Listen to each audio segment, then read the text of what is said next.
धन धन सतगुरु तेरा ही आसरा, एक कदम परमार्थ की ओर। हमारी ज़िंदगी का असल सच क्या है, इसकी असलियत बताते हुए पूज्य परम संत मैनेजर साहब जी ने अपने एक सत्संग में फरमाया कि कोई आदमी कमाने के लिए बाहर गया। वहाँ उसने 10-12 साल खूब पैसा कमाया। जब वो घर को वापस आ रहा था तो काफ़ी पैसे उसके पास थे। वहाँ से एक ऊँटों का काफ़ी बड़ा काफ़िला जा रहा था।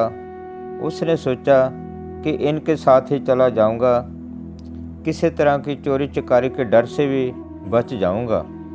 रास्ते में एक जगह उसने कुछ सामान लिया तो आगे जाके रात को एक जगह आराम करने के लिए काफ़िला रुका। तो इस आदमी ने जो रास्ते में से सामान लिया था उस सामान का हिसाब किताब दोबारा किया, मगर हिसाब करने के बाद क्या देखता है कि उस दुकानदार को मैं 4 आने ज़्यादा दे आया हूँ। उन दिनों 4 आने की बड़ी कीमत होती थी। मन में सोचा कि रातों रात जाके उस दुकानदार से 4 आने ले आता हूँ। जो उसके पास रुपया पैसा था उसने इधर उधर देख के एक खड्डे में दबा दिया। जब वहाँ दुकानदार के पास पहुँचा, हिसाब किया तो उससे 4 आने लेके बहुत ही खुश हुआ। उधर जब वो अपने पैसे टके खड्डे में दबा रहा था तो एक आदमी देख रहा था। तो उसके जाने के बाद उसने वो सारे पैसे निकाल लिए। जब वो आदमी आके देखता है कि सारे पैसे चोर निकाल के ले गए हैं, तब बहुत ही पछताया कि 4 आने के लालच में सारी ज़िंदगी की कमाई बर्बाद कर दी मैंने।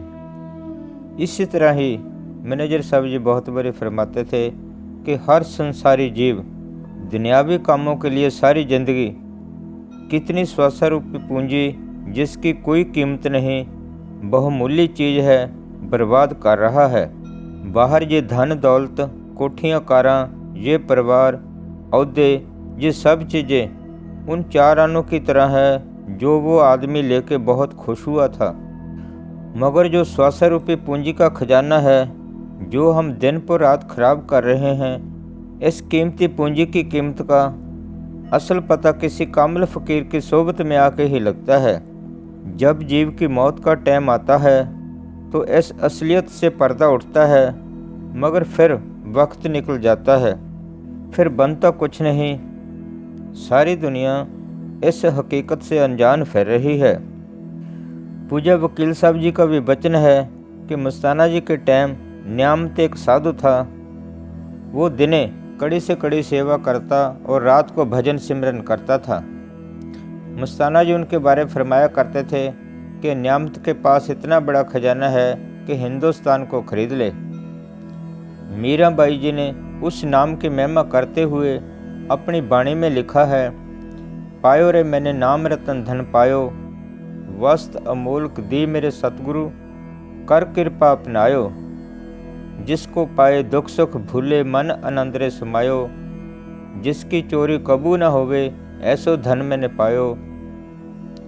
खर्चों लाख खत्म नहीं होवे दिन दिन बढ़त सवायो। तो मीरा जी फरमाते हैं कि वो नाम का ऐसा कीमती खजाना है, उसकी कीमत के बदले जिस संसार की शोहरत 1 कौड़ी के बराबर है, जिसके पीछे सारी दुनिया लड़ लड़ के मर गई।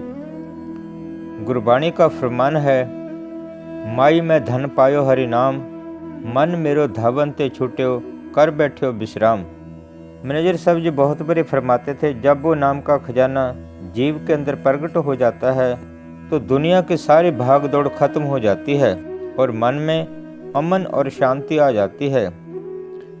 अंदर से ईर्खा, द्वैत, वैर, विरोध, निंदा, चुगली जैसे गंदे विकार निकल जाते हैं। उसकी जगह शील, संतोष, धीरज, विवेक, दीनता और गरीबी आ जाती है।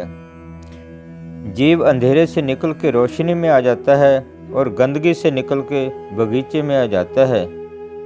ये सब नाम की कमाई की बदौलत होता है। गुरबाणी का फरमान है, सच्चा नाम आधार मेरा, जिन भूखा सब गवाइयाँ। वो नाम सब भूखे मिटाने वाला है और सब सुख देने वाला है। धन धन सतगुरु तेरा ही आसरा।